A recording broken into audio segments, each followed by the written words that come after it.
Magandang gabi po sa inyong lahat. Sa ibang po ng FAMAS, maraming salamat po. Sa loob po ng 23 taon, ito pa rin po ako. Kasama niyo pa rin po. Kung di po ako nagkakamali, ito na yata ang aking ika-14th or 15th recognition coming from the FAMAS. Naging child actress of the year na rin po ako. Baka iba, hindi ka pinapanganak 1962. Tapos po, nabiyayaan po ako ng 5 Best Actress Award. Nabiyayaan din po ako ng FAMAS, ng Hall of Fame. Nabiyayaan din po ako ng FAMAS ng Lifetime Achievement Award. Nabiyayaan din po ako ng FAMAS ng Exemplary Achievement Award. Nabiyayaan din po ako ng FAMAS ng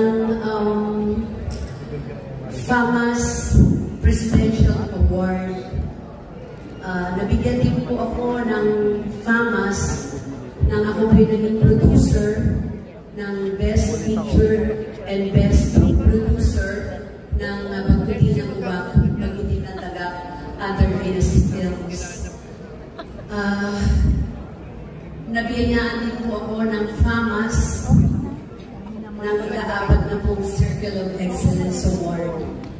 Yung una po was 1992. Sinungaling ng puso. And then 1993, Dulce Cortez story about AIDS. 2024, last year when I met you in Tokyo, at ngayon po 2025, uninvited. FAMAS, maraming salamat po.